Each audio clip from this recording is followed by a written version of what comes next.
Yeah, let's see.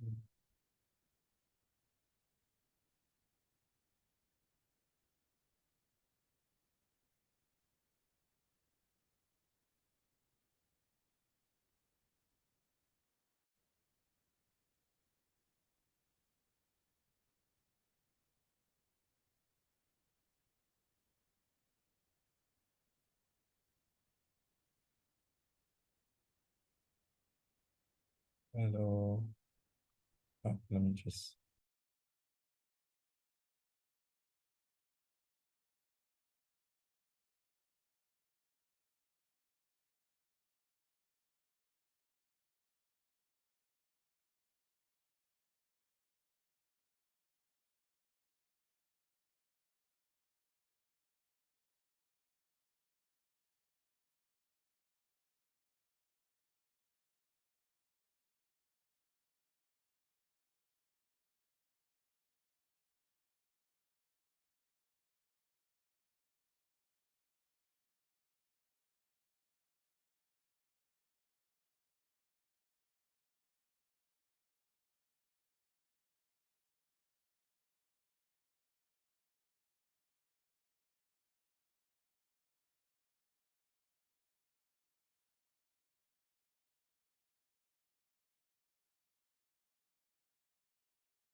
Good afternoon, Philip. Can you hear us? Good Hi. afternoon. Yes. Good Sorry. evening. Sorry, I'm in Oh, Singapore. all right. Yeah, it's 7 p.m. So It's okay. It's can you okay. hear me? Yeah, we can. We can. So we should be starting the session now. So the floor is yours. Am I the only presenter here? Because I thought there's several others. Okay, yeah. Yes.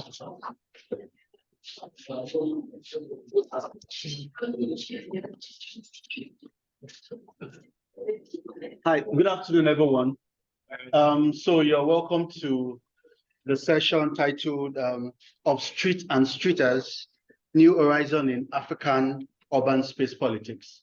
And we have about four panelists here. So we would start according to the order of their names as it's written there. So first we have, can you see me please? Even seated, can you see me? Yeah. All right, thank you. So yes, we have the first person, we have Dr. Tolulope Akiwole from the University of Wisconsin-Madison. And then we have Dr. Philip Kwame Boafo from National University of Singapore. And then we have Dr. Nathaniel Olaoluwa Ogunyale from Lagos State University of Science and Technology. And then you have Bankole, right, yours truly, who would, who would be presenting. So I would like us to start first with Dr. Tolulope Akiwole from the University of Wisconsin. Thank you. And the first thing I would like to say is I am not a doctor. I'm a doctoral candidate at the University of Wisconsin. So can I have a second? That's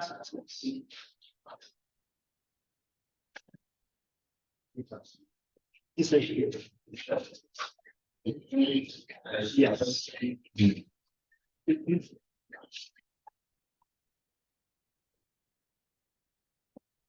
We did make us.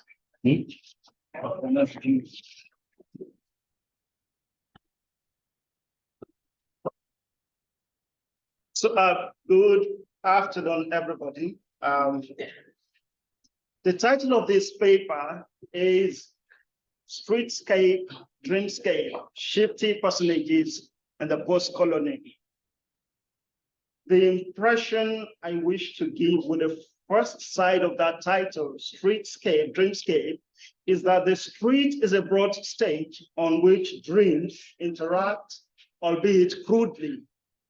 But we all know that already. If we have taken insight from scholarship and literary and filmic texts seriously. What we do not often see is that the street in much of the African post-colony manifests as a dreamscape, as if a space emerging out of an unwanted dream, shifting shape and causing us to interact with its new form. I will illustrate this briefly with a short reflection on an incident on Otunba Akin-Joaquin Street in Okota, Lagos. And thereafter, I will proceed to my analysis via Abdulmalik Simon and Chibundu Onuzo's 2017 novel, Welcome to Lagos. Okay, so this is number. Could you start the slideshow?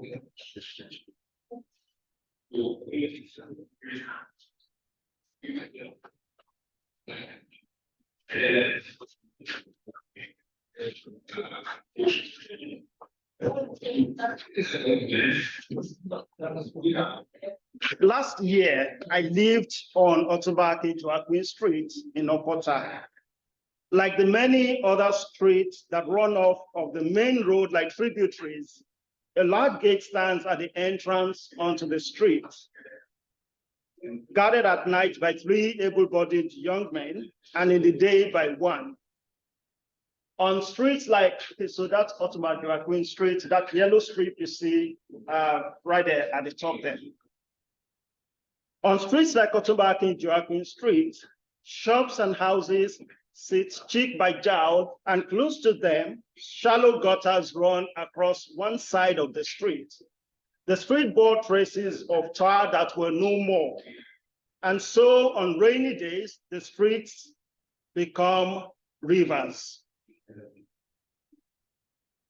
I arrived newly on the street in May last year, and I was not quite prepared that I would wake up one morning to the disappearance of the road. This transformation of space is an aspect of what I call shifty personage. I had also come down with malaria and wanted to go to the pharmacy to get anti-malaria medicine. As I waded through the water, I passed by a neatly dressed, middle-aged man standing in front of his real estate consulting shop. He looked at me and pointed to the dry elevated front of his shop and said, "See road here now? Why are you walking in the water when there is road?" Of course, I made it to the pharmacy and got the efficacious medicine I sought. Otherwise, I would not be here. What I really want to meditate upon is how easily the streets become uninhabitable, to borrow Abdul Malik Simon's term, and how it transforms by collective action into habitable space. In an essay titled "The Uninhabitable," Simon appropriates the term uninhabitable to describe the spatial frame of many African and Asian urban regions characterized by the bewildering coexistence of the most refined built environments with ostensible wastelands. Because of the layered nature of the uninhabitable space, binaries are collapsed distressfully. He indicates this in his earlier work, For the City Yet to Come, when he writes, "What we may know conventionally as legality and illegality, war and peace, the corporeal and the spiritual, the formal and the informal, and movement and home are brought into a proximity that produces a highly ambiguous sense of place." End quote. The spatial sense it yields is that which at once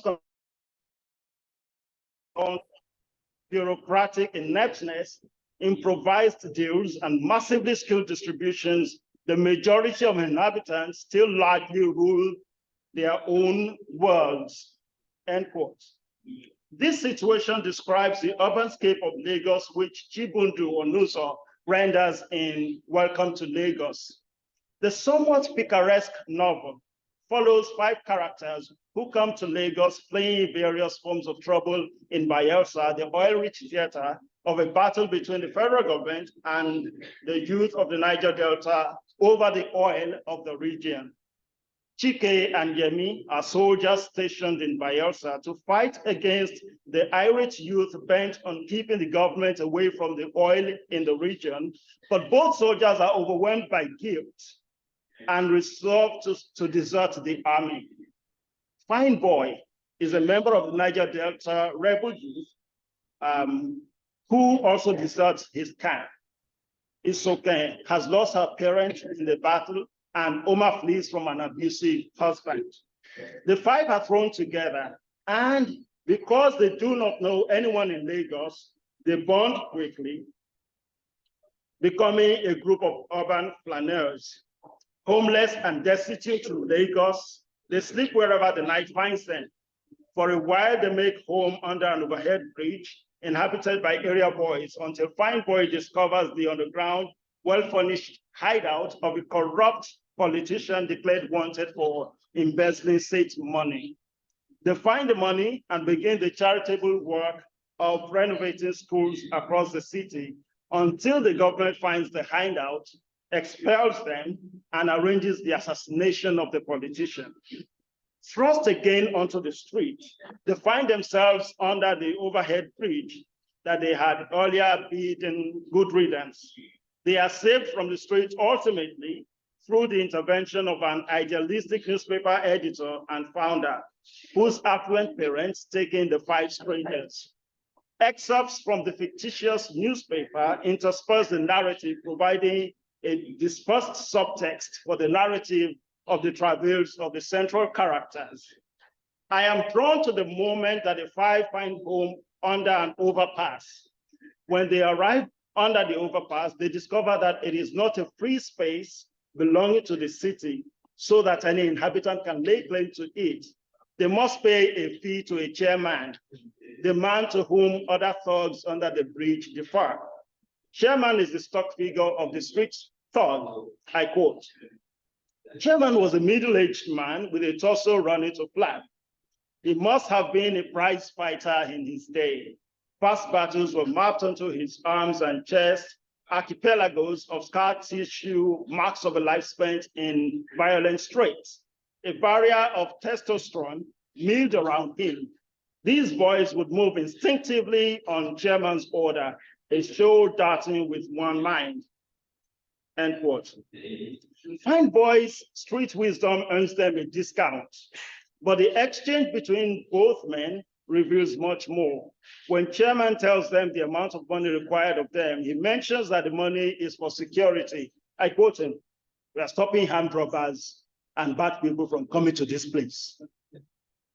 A city where a space that should be controlled by the city government, forced to the lot of chairman, certainly holds no promise of security for its citizens, even those who live in their own homes and often within gated walls. Chairman, therefore, offers what homeless inhabitants sorely need, a government that works. The newspaper passage that prefaces this episode quotes an area boy, a street thug.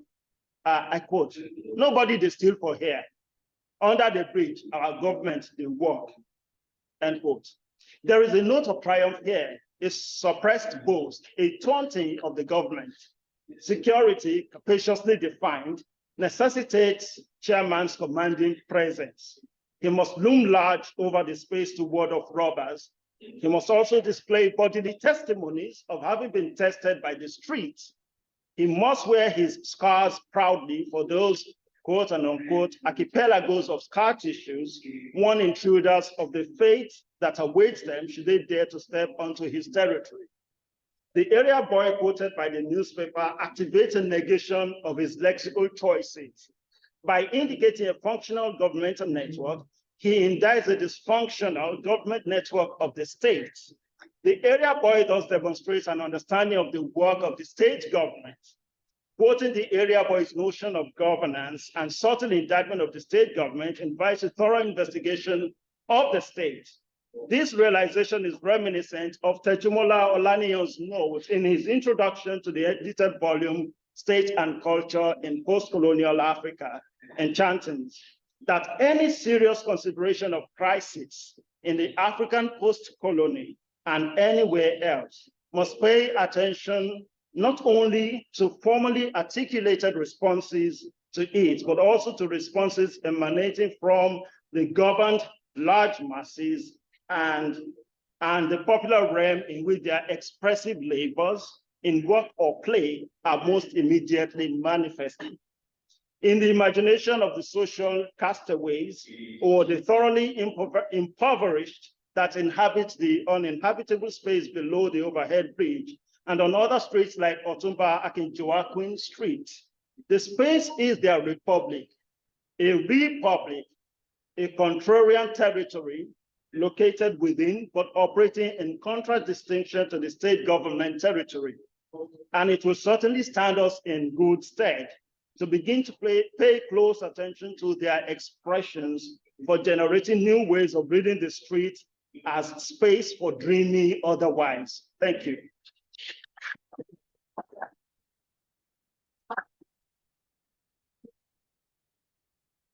Thank you very much. We'll move on to the next person. By name, Philip Kwame Boafo from National University of Singapore. I think he's online. So Philip, you have— Yes, hello. Yes, thank you. You have 12 minutes and you can start Okay, now. Thank you. Okay, thank you very much. I'd like to share my screen now. Okay, so first of all, I'd like to thank the organizers for accepting my paper for presentation. And also I'd like to say that I'm not a doctor yet. I'm still struggling with my writing. So yeah, bear with me. So I'll be talking about procession performance, the street as a continuum and transgenerational archive. And before I go on, I just would like to say that I'm using continuum as something that is not passive, but active and fluid in the performance of everyday activities. So I'll be talking about the streets in Accra, specifically Gamashi or Jamestown. And I'll be using these two names, Gamashi and Jamestown, interchangeably, although the geographical scope of Gamashi far extends Jamestown. But I'm doing so to sort of interpolate the kind of historical nuances that the insertion of colonialism has on these spaces.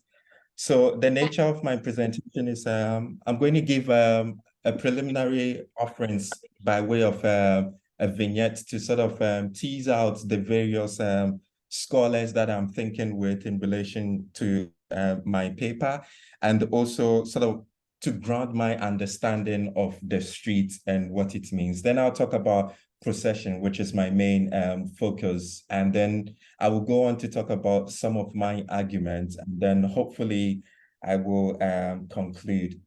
So I'll be reading, so please do bear with me. So in various senses, Gamashi or Jamestown is an encounter of compact experiences. It is built as a point of convergence and articulation of situated and constructed histories, from the settlement of the Ga people, the throes of the transatlantic slave trade, the reverse migration of the Afro-Brazilian formerly enslaved people, the diatribe of colonialism, post and neo-colonial ineffectualities, mega church complexes, industrious market women, world boxing champions, and a host of other dense encounters. These complex intersections and interruptions of history and narratives have shaped the streets of Gamashi. To walk on the streets of Gamashi is to walk into and be serenaded by a world of olfactory and sonic sensation and stimulations, from open kitchens to open gutters, fresh seawater, the sound of the call to prayer, Pentecostal charismatic glossolalia, and traditional music blasting from mounted speakers, among others. The streets, especially in Africa, is often described and represented in mainstream media template through a lens of security, famine, disease, and conflict. However, what I'm trying to do in this paper is to sort of think with Atukwesi in his question that for us to, what if we think of the streets not as a geographical location, but rather interprets them as a lively, expressive archive of urban realities. And I argue that the street is a continuum and a transgenerational repository of religious, cultural, and socio-political experiences. In other words, streets helps us to trace the past in the present and act as vital narrative for articulating shared knowledge. So, procession. Every year, the Ga people commemorate the annual harvest festival known as Homowo. Homowo essentially means to hoot at hunger. The oral tradition narrates that the festival dates back centuries when the people faced a great famine, and they toiled resiliently and were fortunate by the gods to have rain, so they had a bountiful harvest and saw themselves through the famine. So to celebrate this good fortune, the festival was born to express gratitude and solidarity. Now, today, the festival continues to be celebrated annually as a reminder of the community's resilience in adversity. As part of the celebration, there are several performative rituals that are enacted to celebrate and retell the stories of the past. And among these numerous rituals is what I will be calling agricultural processions, which is what I will talk about. But during this period of agricultural procession, the people visit what they call sacred land. They till the land, they prepare the land, they plant corn and millet, and then there is a declaration of a ban on noise making and drumming for a period of 1 month. And then they go back to the land again to see how the crops are doing. Then it is climaxed by preparation of a special food called pikuli, and then it is sprinkled on the streets of Jamestown and then shared among family members.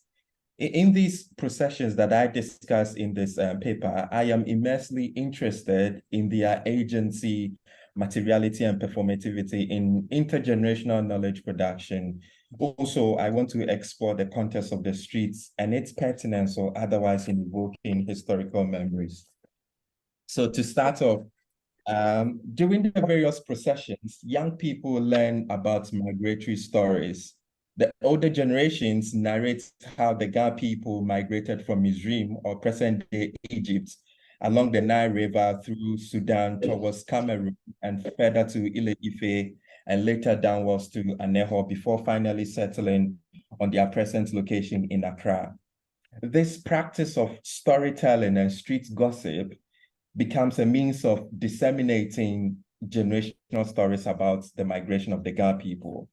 Atukwe in Oxford Street, Accra, describes the street of Accra as a demarcated spatial theater. Now, this is true because during the procession, the street becomes the stage for the performative dialogue between the religious rituals and historical narration. One observes traditional priests in an all-white cloth as they walk barefoot and often holding a walking stick. This thing speaks to the biblical Aaronic priesthood, which the Ga people are enthusiastic about because they trace their ancestry to Israel. During the procession, the Wulume or the priest and the spirit mediums, they stop and chant continuously whenever they come across an intersection. They do this to acknowledge the invisible presence of entities. As they stop, they reorder themselves in formation and indulge in a call and response recital. This performative recital appeals to the gods to provide an abundance of rain, food, fish, and blessing.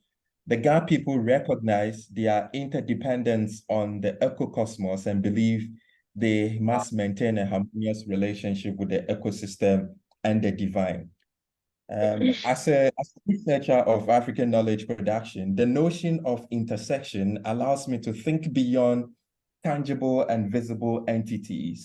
It allows me to think about multivocality and multifocality, multiple ecologies, different perspectives, humans and non-humans, living bodies, living non-bodies, living dead, that converge in this spatio-temporal reality. I am directed to treat the invisible and inaudible subjects with the same respect that I would accord others in knowledge production.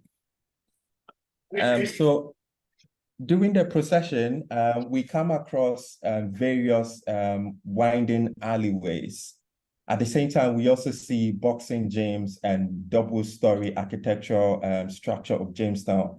According to Mahama, this typical housing structure in Jamestown is dominated by the double-story compound house, often arranged in clusters connected via alleyways. And Mahama Ital quotes former Accra Mayor, Mr. Nat Amatefio, that the development of the Ga types of cluster housing architecture resulted from the numerous slave invasions during the slave era. This architecture allowed for communal living and security against slave invaders. And most of these structures have been passed down generationally. So during the procession, you sort of intersect or you come across these structures. We as observers become silent witnesses to the haunting memories of the slave trade that interrupted the trajectory of Gamashi history. We are confronted with the bewildering encounter of the past and how the people continue to grapple with the legacy of lingering memories and reimagining their possible futures. At the same time, sorry. Oh, yeah, you have 3 minutes. Okay, at the same time, we witness boxing gyms and community centers, and these streets have produced Ghanaian and world boxing champions. Olympic boxing champions have been raised on these streets. So the streets, historically defined as by atrocities, is also reviewed as a possibility of as a point of possibility. So because we are talking about streets, I just want to talk briefly about olfactory belongings. On the streets of Jamestown, most homes in Gamashi cook on the streets, on the open, in the open compound or street kitchens. This is because over the years, Accra's population growth and its incommensurable housing deficit has caused an increase in housing demand. So this has forced most homeowners to convert their kitchens into storage into bedrooms, thereby pushing their own ordinary household activities into the streets. So this the streets constantly undergoes congenial and objectionable negotiations.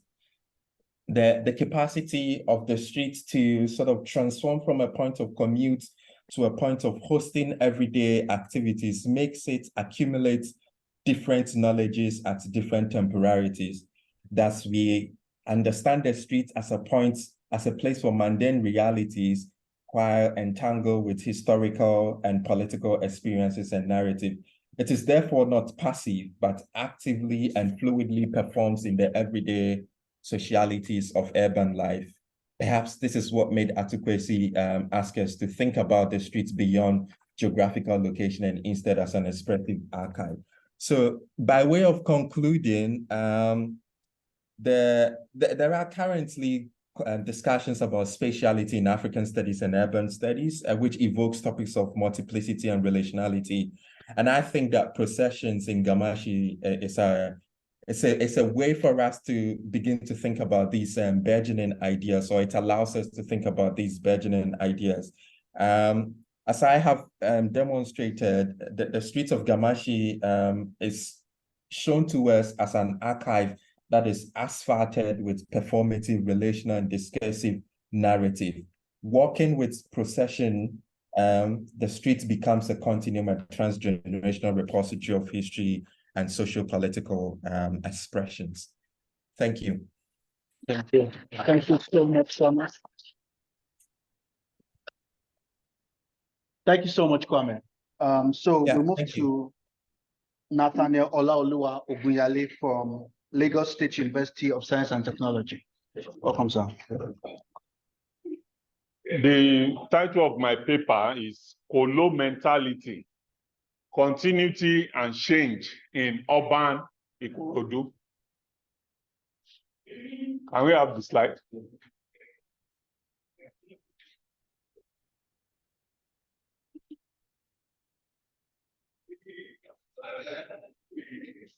Okay.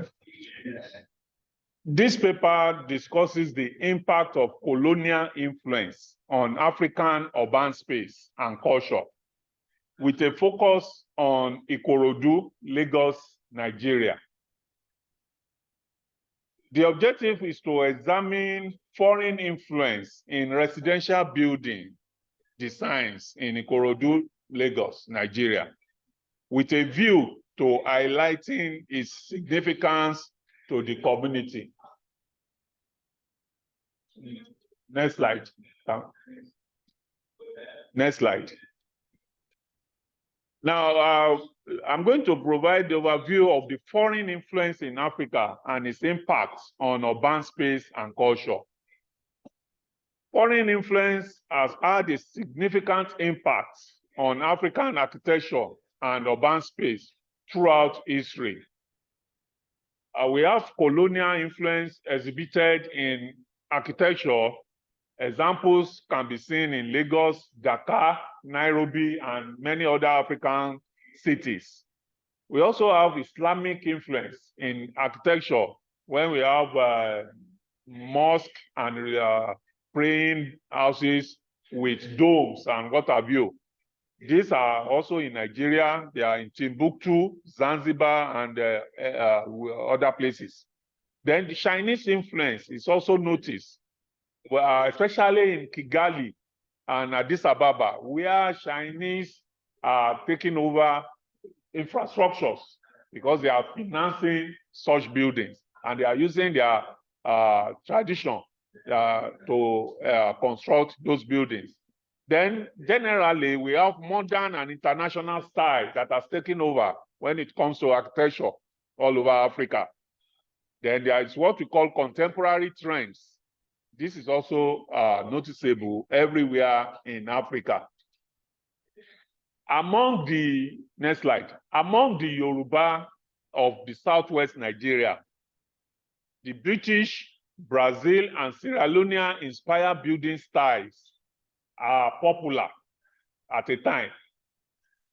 Most of these architectural edifices were infused with ornamental decorations around window openings, portals, coins, planks, columns, capitals, shafts, and bases, and relief murals. Then we have the use of foreign building materials, such as zinc, cement, asbestos, paints, glass, and what have you. Then there is a change in building designs. We have 2-bedroom apartments, duplex buildings with in-situ toilets. In the past, traditionally, what we have is a cottage building, a family courtyard, and what have you. But these are changing. Now, the buildings in the past are with planar facade designs, just plain buildings, because emphasis was laid on functionality, utility. Then later, we begin to see decorated frontal elevation with columns and ornamentation. So we have story buildings that have veranda and aluminum railings. What is the significance of colonial influence decoration and urban space design? One, it ignites visual aesthetics. It also brings design dynamism in offices, religious and commercial buildings, and residential also. Then we have new town development. Then there is a skill development, opportunity to develop skills by the construction workers, the bricklayer, or aluminum crafts people. And it also brings revenue, income for artisans. When you see those who are doing the ties, those who are doing the rendering, those who are doing the fence decoration and all those things, they make more money. So that is very significant. Now, what is the gap that is noticed? Scholarly discussions on colonial influence in African urban space have often overlooked the changing decoration building designs in Ikorodu, Lagos, Nigeria. As a result of this gap, there is need to address the use of arcs, capitals, columns, and coins decoration in residential buildings in Ikorodu, Lagos.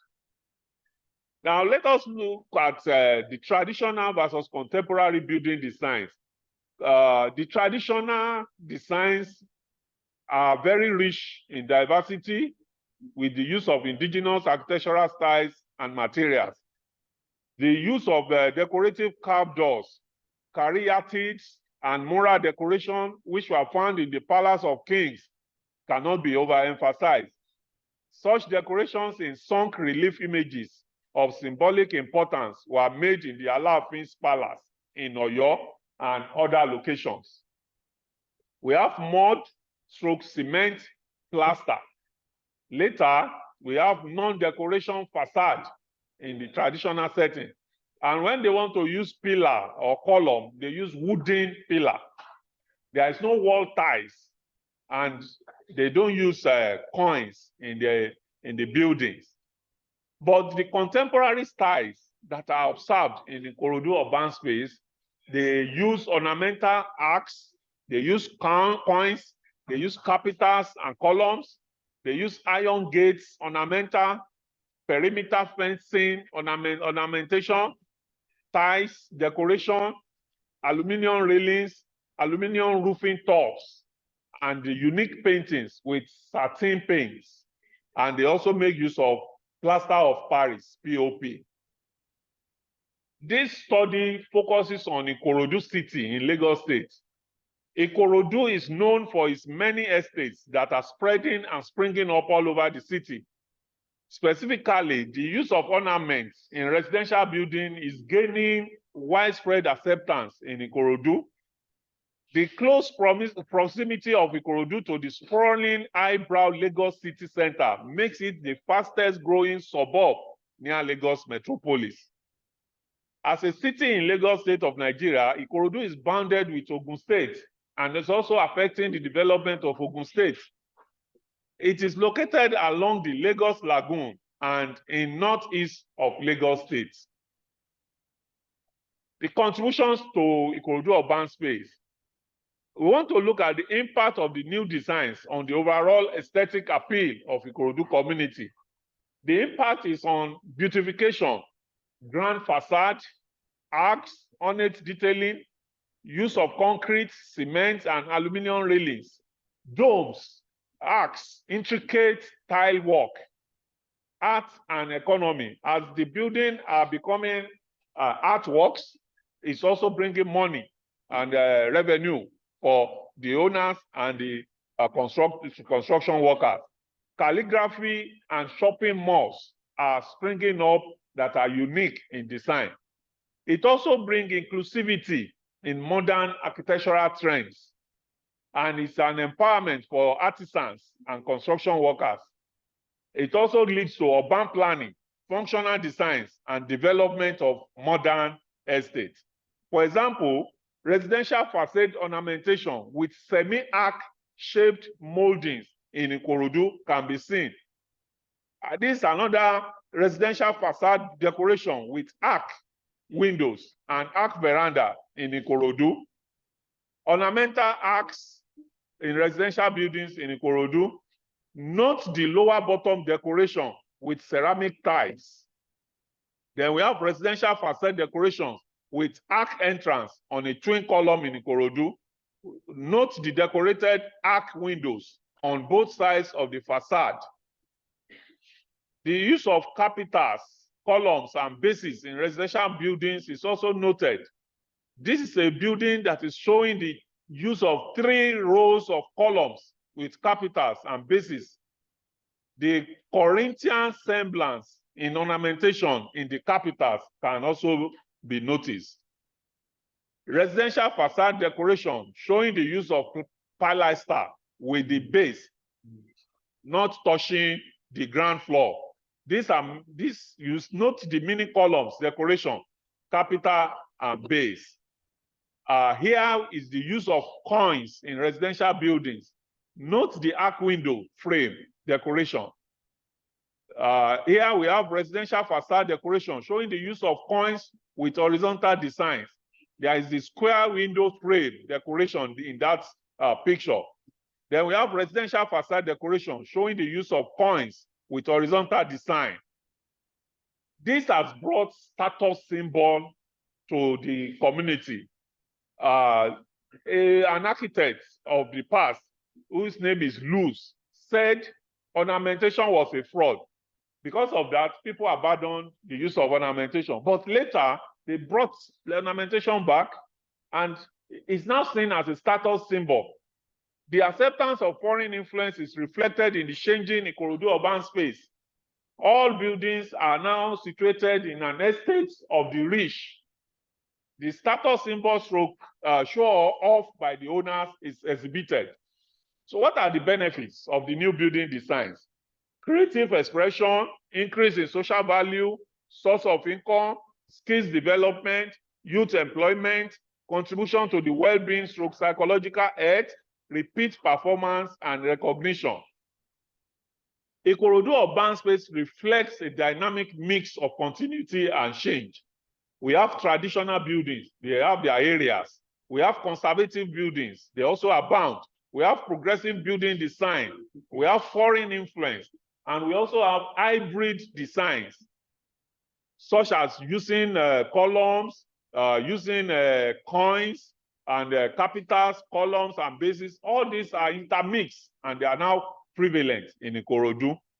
This emphasizes that the development will continue to evolve with time. Conclusion. The study revealed that ornamentation is inbuilt in man's sensibility. Hence, it is demonstrated in the totality of living, from architectural objects to what seems small as household utilities. Although these architectural designs are varied and derived from classical Greco-Roman origin, it has, however, undergone changes while still maintaining evidence of the source of the initial influence. Ornamentation in residential buildings in Ikorodu has contributed to lighting up the environment. It has also contributed to enhancing the economic capacities of the artists and artisans who are used in constructing this edifice. While the new rich are establishing their status symbol, the not so wealthy are also struggling with their own attraction. They are using it at their own level. So architectural design should consider use of available local materials, cost and ease of maintenance in their choice of ornamentation. The level of uniformity which will bring Nigeria identity and creativity in ornamentation should also be included. Thank you for listening.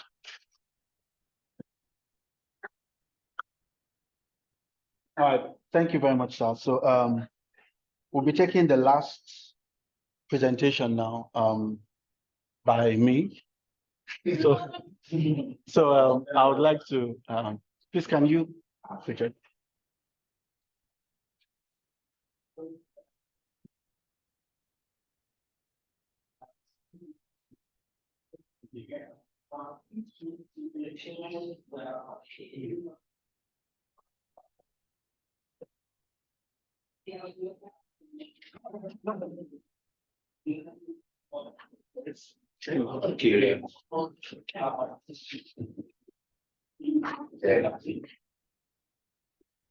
Okay, all right, good afternoon, everyone. Once again, my name is Bankole Wright.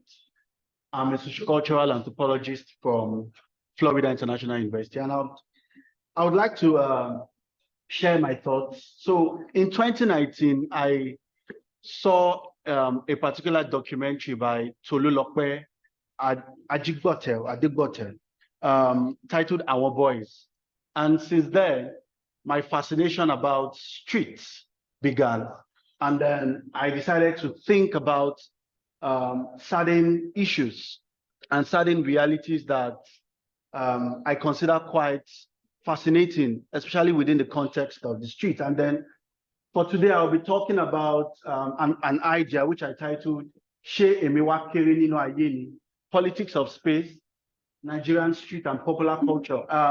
She Emewa Kere Ninu Ayeni is a Yoruba statement that simply means, am I small in this world? And I would like to say that it means, am I insignificant in the grand scheme of things? So that's basically how I imagine the statement, She Emewa Kere Ninu Ayeni. Please, next slide. It's not. Yeah, just move to the next slide.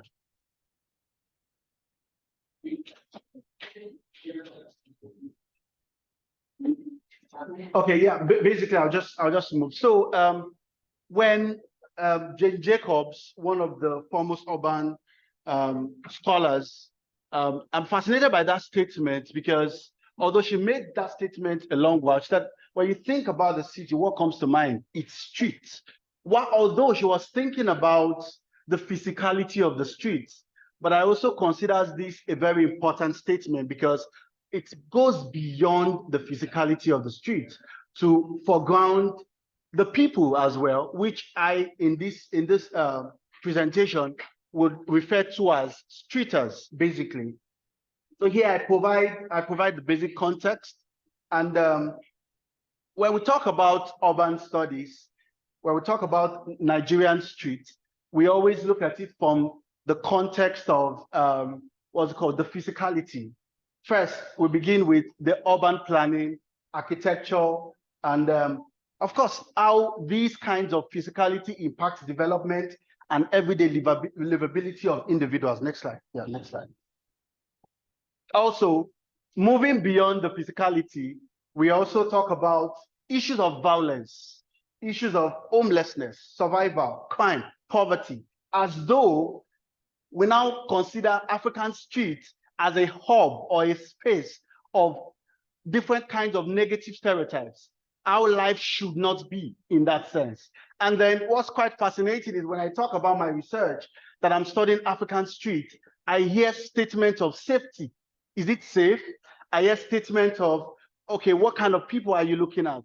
Can you, in terms of relating with people, and then this just further examines or foregrounds the kind of perception towards the street. And this is something that my work seeks to examine. So basically, while scholars are broadly focused on streets as a physical space and its impact on humans and non-humans, I present two arguments.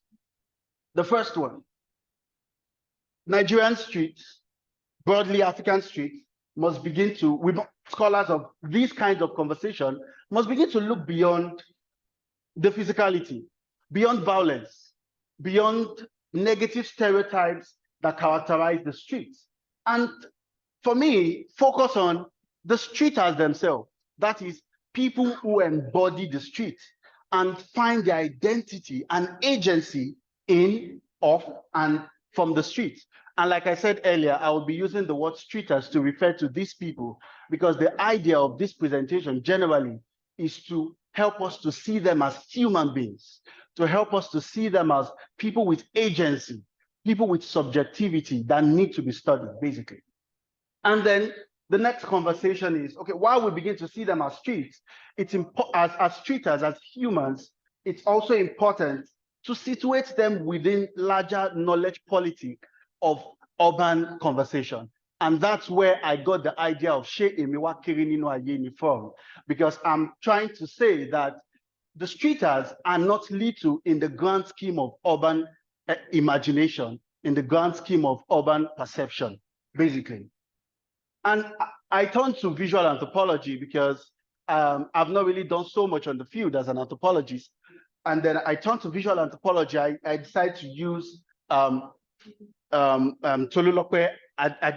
Ajigbote's Our Boys. And then Our Boys is a documentary which I like to imagine as emic image, okay? Images, visuals that emerge from this culture, right? And then I also look at Gang of Lagos, which is a representation of the streets, looking at how the people of the street are perceived, are imagined. Of course, these two are representations, but there are different kinds and different forms of representation. While one is a documentary where the streeters tell their stories, another is a film where a producer tells their stories. So that's one of the things that I consider very important when it comes to speaking about streeters. And then talking about the fact that they embody the streets, I turn to basically, I draw from Seta Low, an anthropologist, and Richard Mau's conceptualization of embodiment. And basically, what they imagine or what they argue is that to embody something, you have to begin with place. For instance, the streeters are called streeters because they embody the streets. So they occupy a particular physical space. However, it moves beyond that physical space, basically to foreground their identity. So therefore, I look at the embodiment of the streeters and issues of power relations even within that street space. So the next thing is, what does the street tell us about identity? My intention here is not to begin to, thank you. My intention here is not to begin to address these things individually, because very interestingly, Tolulokpe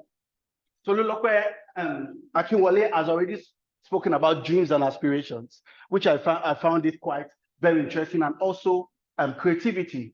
But I also would like to talk about the idea of informal economic impact, basically. It's also important to note that these streeters contribute immensely to informal economic impact.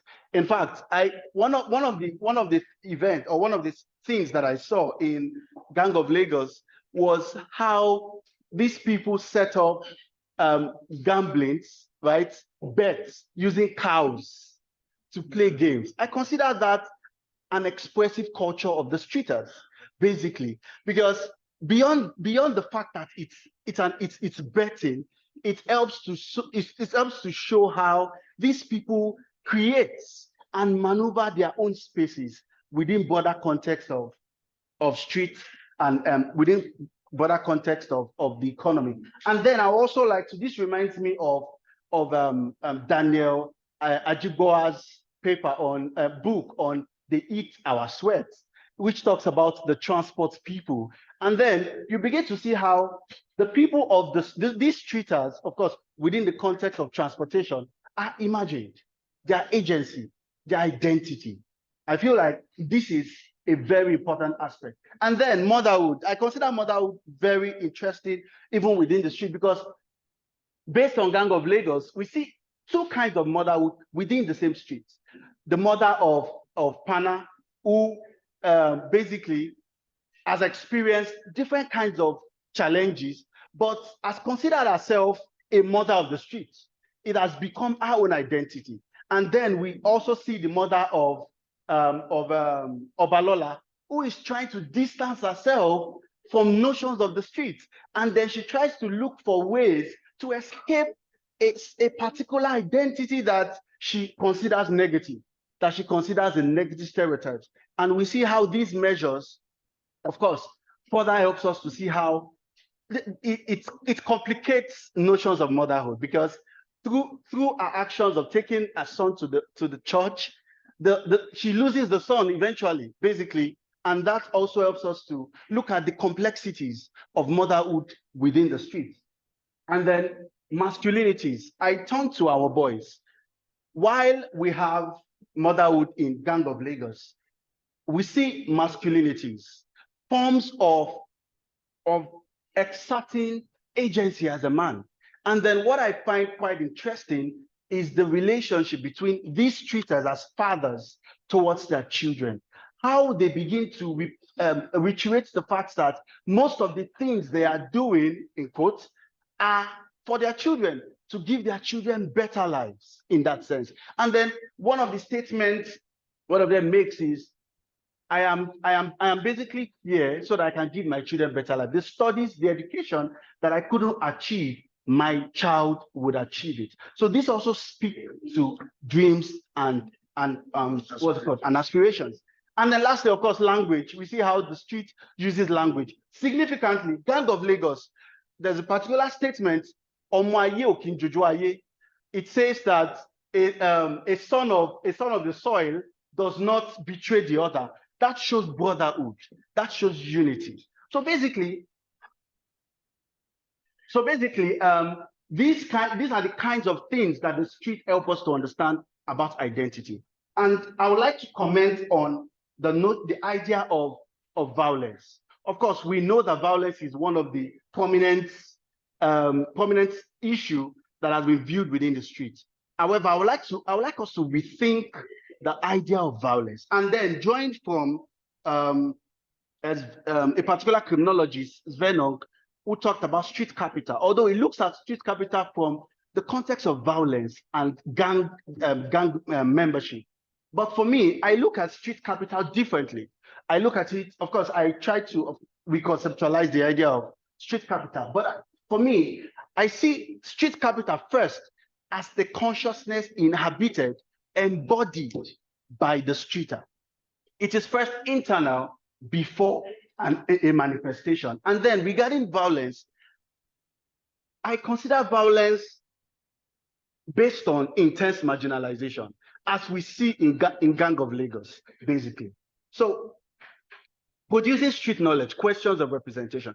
How can we begin to reinforce ways of thinking about the street within representations? And first, I would like to say that the fact that we are beginning to think about the street in itself is decolonial, in the sense that it helps us to look at ways of knowing and learning about Africa beyond elitist modes in that sense. And then history is an important aspect to look at, because when we look at how these treaters emerge, we can look at where they are going to as human beings.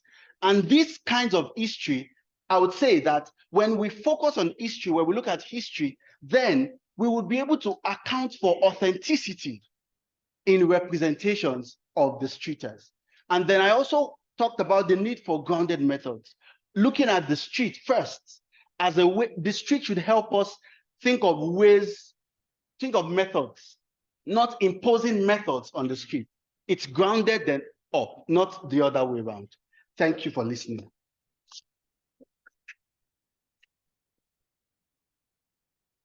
Okay, I'll switch back to chair mode. All right, thank you very much for your attention. So now we would move to questions and responses. So please, if you have any questions, can you raise your hands. Okay, questions. All right. Sir, you go first, then you go next, then you're the next person. So please, can we just have that? Please let us know if there are questions on the Zoom. Thank you very much. My name is Adekunle Kehinde.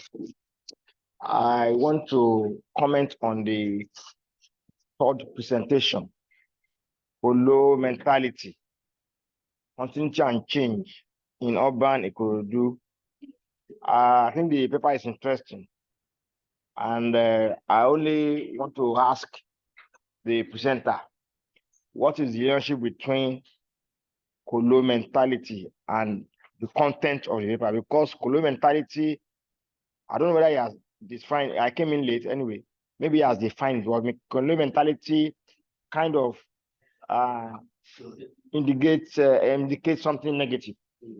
So I don't know how this relates to that paper. Then in the course of the presentation, the presenter did not mention the influence of Afro-Brazilian architecture. And this paper will be incomplete if we are talking about architecture or buildings without looking at the Afro-Brazilian influence, especially in Lagos, coming from Lagos Island and to other areas. So I think historically, there is need for the presenter to input the influence of Afro-Brazilian architecture in the paper, especially in Ikorodu. There are a lot of them around Ikorodu. I worked on that area before, and I think it needs to be done. Thank you. Thank you. So we have just 1 minute, 2 minutes for questions. We just ask questions. Okay, thank you very much for the paper. As an urban planner, I'm able to understand what the discussion is all about, and I think it's really quite interesting. My question will be, first of all, on the Kolo mentality. How do you describe, I don't know, maybe, how do you describe the modern design or modern architecture with the informal environment that looks similar? It's modern, it's designed, the coins are there, but they still look like informal houses where it's ridden with dirt and, run down buildings. How does it, correspond? Because if you look at the traditional houses, they still maintain the facade that they have been given over period of time. But the modern houses wear off so easily. So how do we, justify relate that together? And then for the street and the gangs of Lagos, the concept is interesting. I want to understand, I don't know if it's also related to paper, but just being inquisitive, how do we now embody the street to gain acceptability in the larger system? Because it's more or less like individuals running against a government or against a society. So how do we balance the narrative or the language so that it's seen as acceptable on a positive note rather than just assuming that everything on the street is negative? Thank you. Number 3. Good afternoon. Bankole writes, the question is for you. I look forward to seeing categories of people who have over time owned the streets, like street traders. At some time, they own the streets. Okada riders in Lagos at some time owned the streets. We also saw when different forms of protesters owned the streets.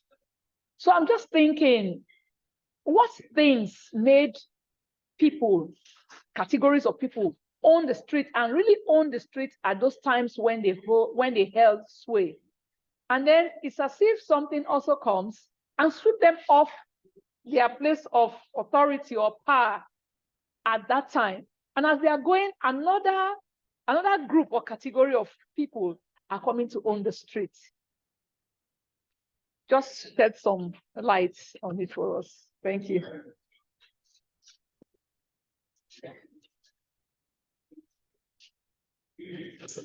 Okay, my first question is for Bankole, right? So I don't know whether this is more of a mechanistic issue, but in your slide about identity, you mentioned 2 words, one motherhood, and the following was masculinities. And under masculinities, you talked about fatherhood. So I was wondering that is this because of how the text, the visuals you employed portrayed both of them, like is motherhood different from femininity and is masculinity different from fatherhood? Then secondly, for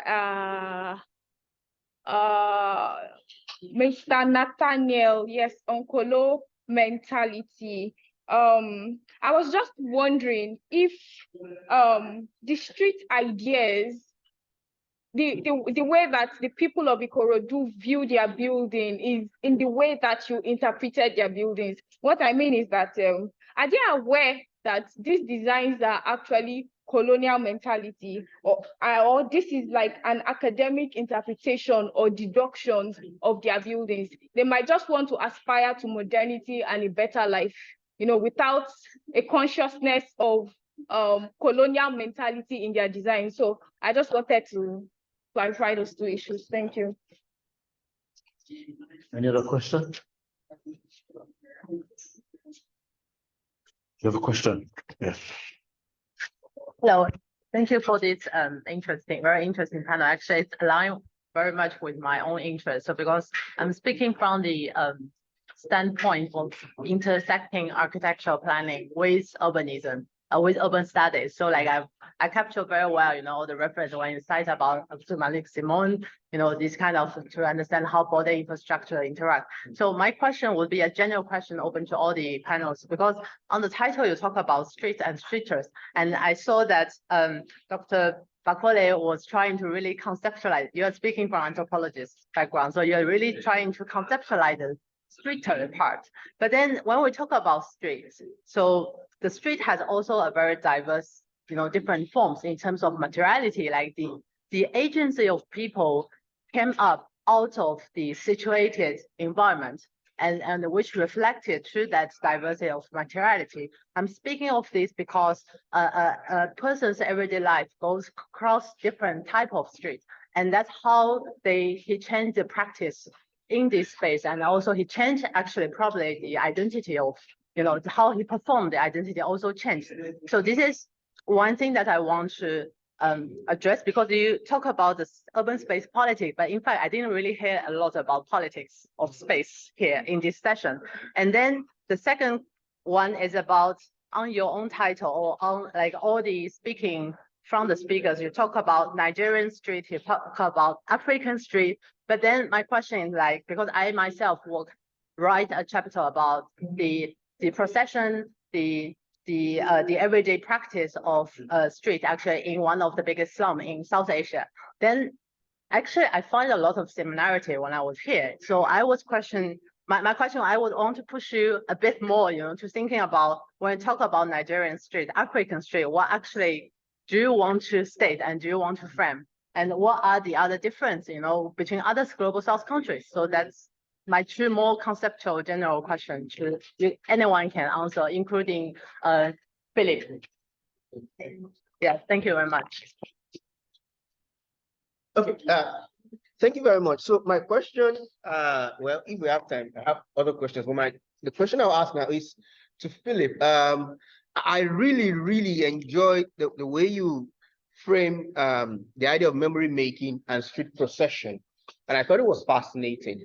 What I want to ask essentially is how that idea of procession maps onto what you're calling olfactory,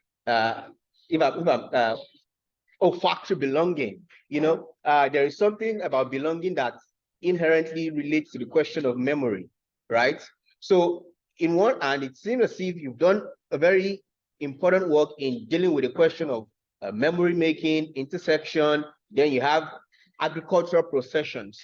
But what is that relationship? What is the trace between this idea of procession and what you seem to be referring to as the spillage of the private into the public when you are dealing with the idea of olfactory belongings. That relationship seems not to easily emerge. So how are you thinking about that, especially in relation to what you have termed memory making as a function of the street, which again, I think is very fascinating in the way you are conceptualizing it. Thank you. Oh, I'm so sorry. I'm so sorry. I want ceremony at 6 p.m. today. Immediately after the last session today, gather downstairs so I get the bus that will take us to where the so please tell everybody around. Sorry. Thank you so much.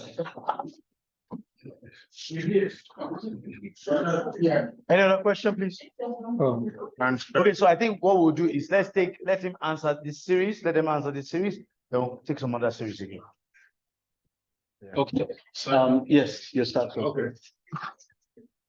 What is the relationship of Kolo mentality in this study? When we talk of Kolo mentality, it's an adaptation of coloniality. When you do things based on the colonial influence, you cannot create your own identity. We use it locally. We used to refer to it as colonial mentality.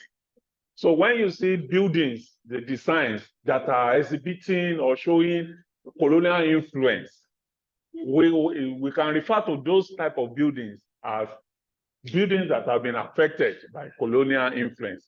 It is not necessarily a derogative terminology. It can be used positively or negatively. It depends on the context of the speaker or the person that is using it. But one point is that this identity is not local. It is based on foreign influence. Then I mentioned in the slide that about Afro-Brazilian influence. Among the influences that are prevalent in Ikorodu, I talked about Chinese influence. I talked about Islamic influence. So all these influences occur at different locations in Ikorodu. Then another person asked about the modern houses are now exhibiting wear and tear because of what we see now. And the old buildings, the traditional buildings, are still standing. The reason is that we are using foreign materials. And if you follow me, I recommended that there should be the introduction of local material that is adaptable to the environment. If we use foreign materials, it will be difficult to maintain. It will not, because we may not have the machinery and the expertise to maintain such buildings because they are not acculturated, they are not local. So that is why our architects today, urban planners, should consider developing or using local material that is easily maintained. And that will create Nigerian identity for us. Then the people, whether they are aware of Kolo mentality, I will say yes, and at the same time, I will say no. When I say yes, it's because when you look at us in Nigeria, we always want to belong. We want to show that we are from abroad, or we want to do like the Europeans. So there are some people that, because of that intention, that is why they make such construction, such designs. They want to show that they are not local. And there are some that is not their intention. They want a better life. They want a new habitat for themselves. They want to be exposed to other influences around them. So if they do it, depending on the mission and the objective, yes, we can still refer to it as colonial mentality. So some, they are aware, some are not aware. And you realize that they did it, most of them are doing it to express their creative input, social value. They want to increase it. They want also to improve their well-being and psychological health. So any building design that looks foreign is colonial mentality. Thank you very much. I mean, the only question that concerns me is your question about how I am framing the streets, how I am thinking about the streets. The question isn't very simple to answer for me, and that is because I don't conceive of the street as one entity that I could talk about, because I joke with my friends that we can't even write about Nigeria as one geographical entity, because the geography it encloses a lot of divergent dreams that play out in many different ways. I am a literary scholar, so forgive me if I'm not a straight shooter as an anthropologist. But the point I'm trying to make is that in the larger work that I'm doing, in the larger way that I'm thinking about streets, I'm thinking of them as articulate streets. And there are two broad kinds that I see. I am thinking about a particular kind of street, that is Otoba Akinju Street, and streets like that on Lagos mainland that are noisy. Noisy not in terms of the voicing of people, but noisy in the agglomeration of effects, agglomeration of sounds, agglomeration of actions that are happening on them, and then add that to infrastructural decay that's happening there. Those streets make noises. Unlike streets that you find in Ikoyi and VI and so on and so forth. In fact, as Bankole Wright was talking, I was asking myself if there are streets that have no streeters, right? Oh, great. Yeah, and I think that, yes, there are streets that have no streeters, there are streets that have streeters. But often when we think about streets that have streeters because, ironically, streets that have no streeters are inarticulate. It is the impoverished streets that are articulate. And so that's why I think in terms of theory, we go to them. That is my approach to streets, and I have a whole lot more to say, and I'm happy to talk to you later about that. All right, I think yes, you ask a question. So let's have Philip. I think so Philip can respond. Yeah, hello. Yes, thank you. Thank you for the question. So about olfactory belongings and how it emerges in relation to processions and memory making. I think one of the interesting things that I focus on expansively in my paper is talking about how during the procession, there are various plants that are burnt to sort of collect the smoke. So the smoke that comes from the plant that is being burnt is believed to ward off evil spirits that become present during the processions.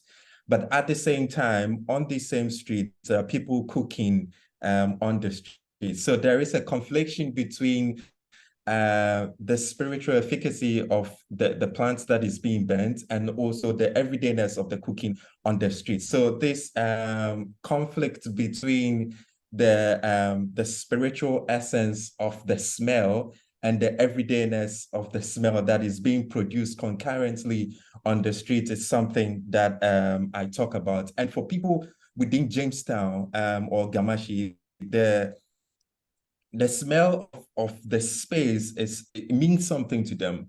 When foreigners enter the streets of Jamestown, when they go to Jamestown, they find the smells of Jamestown to be offensive because it comes along with open gutters. There's a river in Jamestown that is filled with dirt and all that. So all these smells that are produced, coupled with the fresh seawater from the fresh seawater and all that, the people understand the smell, because in one of my interviews, one of the people that I spoke to told me that during the festival, there is a complete smell that comes to town. It's more like a fishy smell, and it tells them that they are going to have bountiful harvest. So they have found a way to understand and interpret the smell that they encounter on the street. That's an ordinary person, when he goes to Jamestown, may not necessarily understand that smell in that context. So this is how I am looking at olfactory belongings, that the people in Jamestown belongs to, the smells in Jamestown belongs to the people of Jamestown because they produce it, and the smell also produces the people of Jamestown. About the streets in Africa and elsewhere, I think that people deal with things in different ways, right? So even though we may have similar narrative that is happening on different streets, the ways and in which people are going about it's different. For instance, when I go, currently I live in Singapore, and I see lots of similarities between what is happening in Singapore and in Accra in relation to streets. However, there are certain markers that are very predominant in Singapore that I cannot find in Accra. For instance, early in the morning, as early as 4 a.m., I can hear the call to prayer when I'm back in Accra, but I can't do same in Singapore. In the afternoon, I can hear fighter jets flying over my house in Singapore, but that is not the same in Accra. So even though streets produces similarities, there are also differences in relation to how people sort of connect with and also the kinds of narrative that are produced from the streets. A typical example, processions in Singapore is very much controlled by the government. But in Accra, the religious people can just get on the streets and do the procession. So these are ways that I am sort of seeking to differentiate between streets in Africa and streets elsewhere. Thank you. Okay, thank you very much, Philip. So I'll just comment on the questions very briefly, and then we'll see if we have enough time to respond. So I'll start with the motherhood, fatherhood notion. And I think in all academic sincerity, I would say it was conceptual carelessness, right? I submit to that. It was conceptual carelessness. So yeah, I would have used fatherhood and motherhood because that was basically what was more prominent, most prominent in the films and in the text.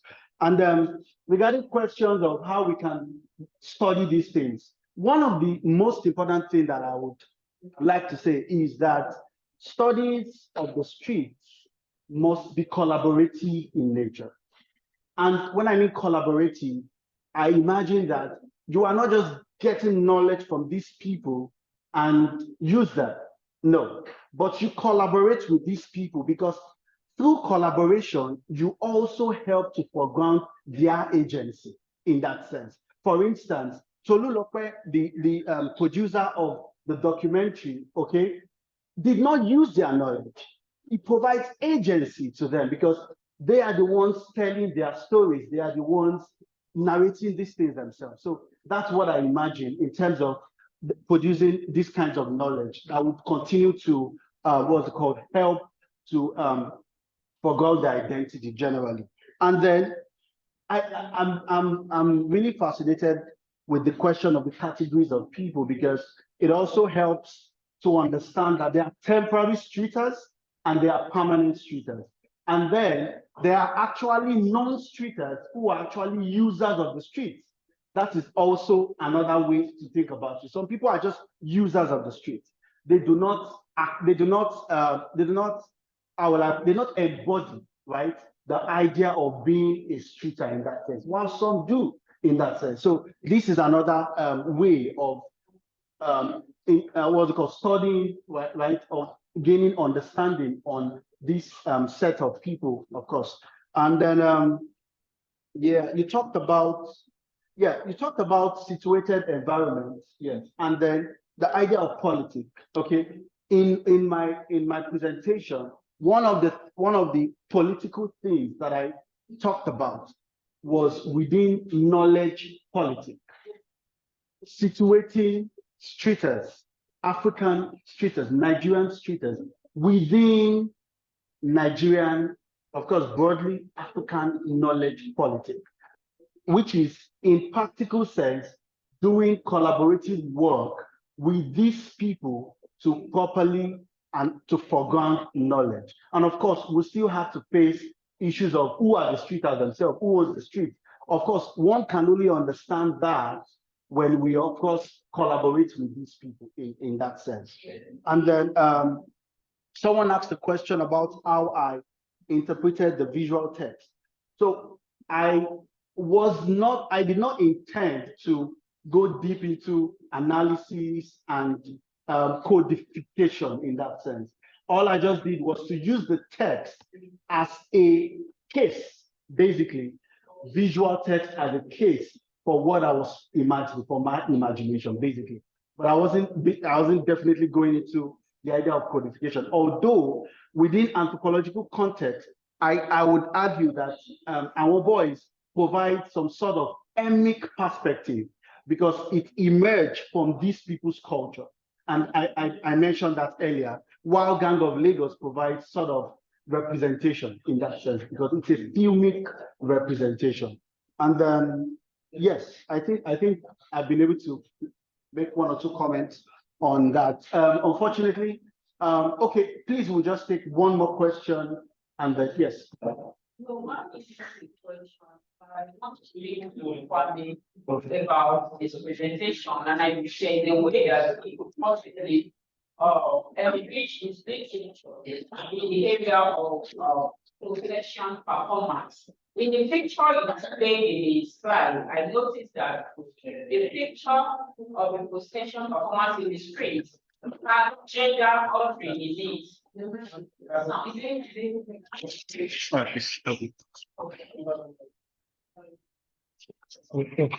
Kwame, sorry about that. I was trying to call your attention to a possible way of you enriching your literature concerning this research. In the display of the slide you showed, the picture representations in the slide showed a gender ordering that has to do with the possession. If you notice in those pictures, the male gender were lined up. Then after the end of that possession, you looked at the female gender were lined up behind them. I want you to consider gender ordering in possession performance as related to your work. That's my suggestion. Thank you. Thank you so much, everyone. Thank you for this. You can always make for that question. Actually, I'm open to so many questions. Thank you so much. Thank you.